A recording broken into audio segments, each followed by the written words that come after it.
to detect these kinds of unhealthy patterns early enough that you don't need to stay around long enough to figure out if they actually are narcissistic. Right. That's right. the one.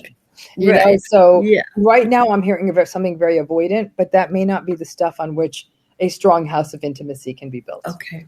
Thank Excellent. you, Michelle. Good luck. Keep Thanks. us posted. Okay? Thank you. Thank you so much. Thank you. I think we have one more question coming up. I'm going to bring that person up. It just takes 1 second to get people on, but here we are. Hi, it's Professor Laura Dilley. How are you? It's nice to meet you. Hi, it's an honor to meet you, Dr. Ramani, nice to and meet your work's you. been inspirational for me. Thank you. On the way to my question, I wanted to share a bit about my backstory. So I'm a professor of language science at Michigan State University, and during the pandemic, I found myself unexpectedly thrust into investigating disinformation networks that led to research that gained international attention, was covered in Business Insider, even attracted a documentary film project. But the profound irony is that I met a man while chasing some of these networks who purported to be an ally to me. We got involved. He was in Baja California, Mexico. I was in Michigan. He was secretly using my credibility and resources for his gain. So over a 2-year relationship, there was constant inexplicable chaos, outlandish stories, Russian hackers, bizarre accidents requiring my financial assistance. And systematically applying my research skills over the 2 years, I uncovered secrets like serious drug addictions, numerous infidelities, and sex workers. And I've begun to find healing and sharing my story with others. I've even started writing a book about the experiences. So my question is this. These experiences with a narcissist, including and especially perhaps a covert narcissist, can be so over the top and cut so deep. How can one authentically share a personal story at an appropriate level so as not to overwhelm people? So let me ask you this. I mean, first of all, I'm so sorry you went through this, and I have even a question or two about your story. Who are you concerned about overwhelming? Well, I think that situationally, I'm in a situation where coming out with a story, I have to balance that personal professional divide. Okay. So in terms of just finding a footing and knowing how to share in what context, do you have any advice? So it comes down to, let's I'm going to do the intellectual part first, because that's the easier part, which is, it doesn't sound like you're setting out to write a memoir. Am I correct, or are you? I am. So, I mean, so a memoir by definition is going to be relatively raw, right? You can only take so much responsibility for the readers, and that's its own trauma bonded behavior to worry about overwhelming the reader, right? If this was a book being written by the larger issue of disinformation and your story was sort of part of a through line in that, I would say, okay, maybe you don't have to, go too deep into the story, just enough to knit the story through. But if indeed it's your recollection, holding back would then be not an authentic sharing of the story, right? I mean, it would be like saying it's again, every survivor of narcissistic relationships. Yeah, no, me and my husband, we're good. The kids are good. Yeah, like my family's good.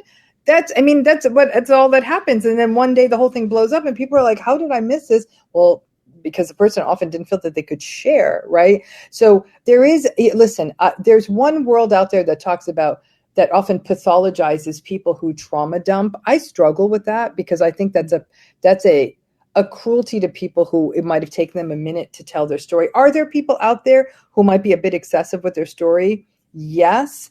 But I think that if we write it all off as trauma dumping, we lose the opportunity for people to share vulnerable stories. So I'd rather take the risk of some grand standards getting their story out there so other people who are vulnerable could. So there's that piece of it, right? In your particular story, it sounds like the person who did all this to you was pretty remorseless, did not feel bad. Again, when we get into that remorseless lane, Professor Dilley, I'm hearing psychopathy and sociopathy. I'm not hearing narcissism. I got to tell you, when you're talking about this much kind of these webs that this person's weaving and the absolute lack of care and all of that, is the narcissistic person does feel guilt and shame, and they get mad at you because they feel guilty, but they do feel guilty, which is why they're getting mad at you.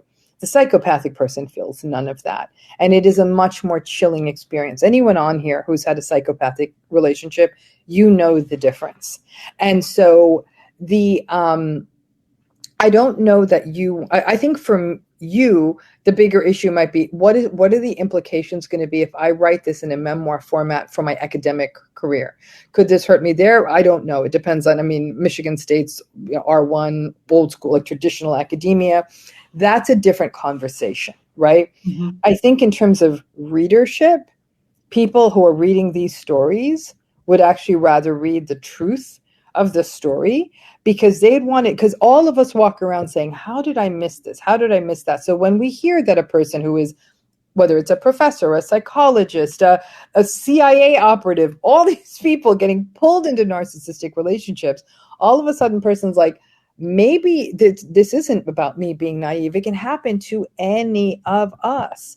And so for you, if you could plumb the depths of what was that process like? How did it unfold? That is actually, to me, a public service. When each individual person says, this is where, these were the dark alleys I got lost in. This is where my flashlight wasn't working. And more often than not, Professor Dilly, it goes back to our core wounds. It goes back to, this is something that I always needed, and this person was bringing it, and I wasn't going to look this gift horse into the mouth, or in the mouth, or for the longest time it was convincing, or we ideologically or from a values level shared something. But I think that sense of, I could overwhelm someone with my story, that also sounds like that sounds like exactly one of the vulnerabilities that gets people stuck in these relationships, which is, I'm responsible for taking care of everyone. People can also make the choice to not read the book if it's that overwhelming for them. But you know what? You know why these stories of survivors of narcissistic relationships are overwhelming? Not because they're gruesome, not because they're scary. They're overwhelming because they challenge every status quo every single one of us was raised on. Fairy tales are real. Love stories are great. Marriage is wonderful. These things don't happen. Or that, even worse, that a person could be this way and then this way. It's the Jekyll Hyde, but it's in our lives. That's why these stories are important to tell, but they're also so hard to read, because they challenge everything we don't want to believe these things. And we've got to believe these things. And when we think about somebody who'd asked a question earlier, who had said about how their mother was in essence blaming them for blowing up their narcissistic marriage, even the families, the flying monkeys, everyone colludes to blame the person who's harmed in the relationship. So I would say, if you're going to do it, do it. And, and just even like we were saying, I think it was, forgive me for, remember, it was Jamie. Jamie was saying that I'm going to go into court and have to tell my story. We even have to figure out how to tell our story in different theaters, right? Because in Jamie's case, her wanting to hold that story back from the perpetrator, that makes sense, right? Because she doesn't want to tell enough of that story to be able to close up this chapter of her life. But in your case, informing survivors, but having to do so in a way that also won't blow up your career. That's a different balancing act. That was beautifully articulated, and you inspire so much transformative potential. I really want to thank you. Thank you, Professor Dilly. Again, I think we need to hear these stories from all kinds of people, because the more we hear these stories, the less we feel foolish and blame ourselves. So thank you. Thank you for that. Thank you. Thank you.